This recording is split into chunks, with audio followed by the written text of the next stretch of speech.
कश्मीर पाकिस्तान की, कश्मीर पाकिस्तान की, कश्मीर बनेगा, कश्मीर बनेगा।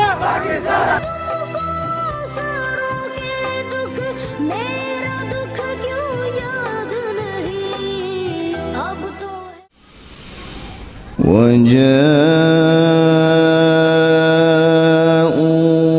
على قميصه بدم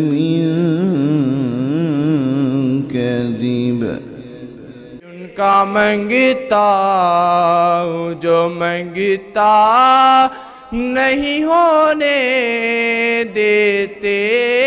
हिंदुस्तान की जालिम हुकूमत ने आज भी कश्मीरियों पर जुल्म और सितम का बाजार गर्म कर रखा है। रोजाना कई जवानों को शहीद कर दिया जाता है, कई औरतों की आबरू रेजी की जाती है।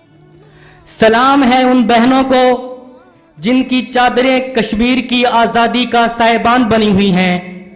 सलाम है उन बेटियों को कि जिन्होंने कश्मीर की आबरू की खातिर अपनी इज्जतें नछावर कर दी। सलाम है उन बूढ़े माँ बाप को जिन्होंने अपने जवान बेटों के जनाजे अपने कंधों पे उठाए हैं। कश्मीर का मसला पैदा कैसे हो गया? जब अंग्रेज़ों को हिंदुस्तान पर कब्ज़ा रखना मुश्किल हो गया और ख़ुसूसी तौर पर कायद आज़म मोहम्मद अली जिन्ना की कोशिशों से और उनकी साबित कदमी से वो इस बात पर आ गए कि हिंदुस्तान को तकसीम कर दिया जाए। पहले वो तकसीम के ऊपर राज़ी नहीं थे, हिंदुओं के हवाले करने ऊपर राज़ी थे। तो पूरा जो हिंदुस्तान है इसके ऊपर अंग्रेज़ों का राज नहीं था। 565 ऐसी रियासतें थीं जिनके ऊपर मुख्तलिफ राजा और जो शहजादे थे उनकी हुकूमत थी। ज़ाहिर है उनको हुकूमत इसलिए अलहदा दी कि उनसे फिर वो अपना पैसे लेते थे, जिसको खराज कहते हैं, उनसे पैसे लेते थे, लेकिन उनको अपनी हुकूमतें दी हुई थी।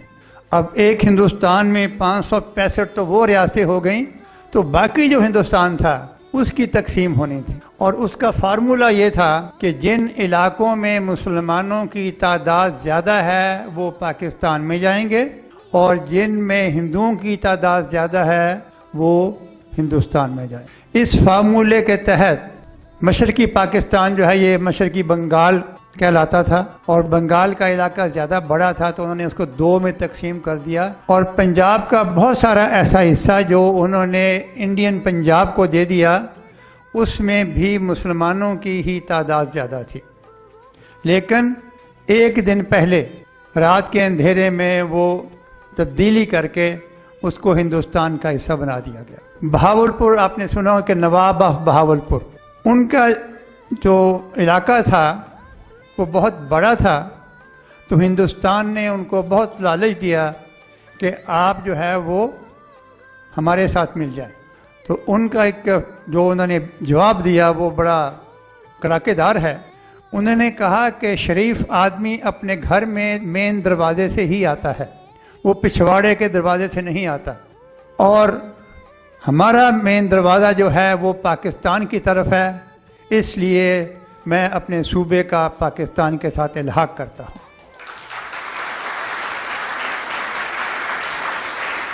इसके साथ साथ बलूचिस्तान का इलाका ऐसा था कि इसमें भी मुख्तलिफ बलोच कबाइल की हुकूमत थी और वहाँ भी साजिश ये की गई थी कि कुछ बलोचों को साथ में ला लें, उनको पैसे दे दिला के तो उनको कहें कि तुम लोग आज़ाद हो जाओ, क्योंकि हिंदुस्तान तो साथ लगता नहीं है, तो तुम लोग आज़ाद हो जाओ और हम आपको सपोर्ट करेंगे। लेकिन कुछ जो बलोच लीडर थे उन्होंने इस इरादे को भांप लिया।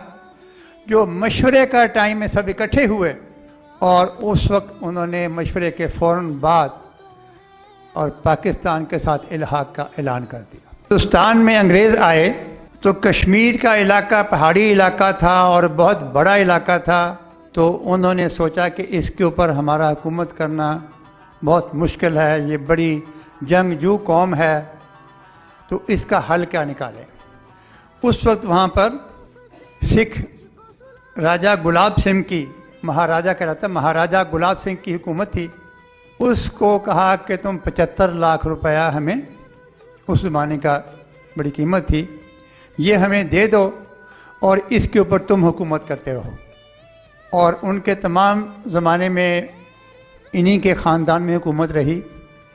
جب 1947 اور پارٹیشن کا ٹائم آیا اس وقت راجہ ہری سنگھ جو اس کی اولاد میں سے تھا وہ حکومت کر رہا تھا. تو آبادی مسلمانوں کی زیادہ 85-90% مسلمانوں کی آبادی، لیکن کیونکہ سکھوں کی حکومت چلی آ رہی تھی اس نے ہندوستان کی طرف رخ کیا. ہندوستان کو کہا کہ آپ اپنی فوجیں ہوائی جہازوں کے ذریعے فوری طور پر کشمیر میں بھیجیں تاکہ میں اپنا قبضہ جو ہے اس کے اوپر مکمل کر سکوں. تو اس کے مقابلے کے لیے ہمارے بہادر پٹھان بھائی، کشمیری لوگ، گلگت کے لوگ اور بلتستان کے لوگ، یہ سب مل کے انہوں نے اپنے اپنے گھروں سے ویپن، کسی کے پاس بندوق ہے، کسی کے پاس کوئی کرپان ہے، چھری ہے، جو بھی ان کو ہتھیار ملا ہے، یہ کشمیر پر حملہ آور ہو گیا. اور یہ گلگت بلتستان کا علاقہ لے لیا انہوں نے، اور جو کشمیر پاکستان کے ساتھ ملا ہوا ہے اس کو لے لیا.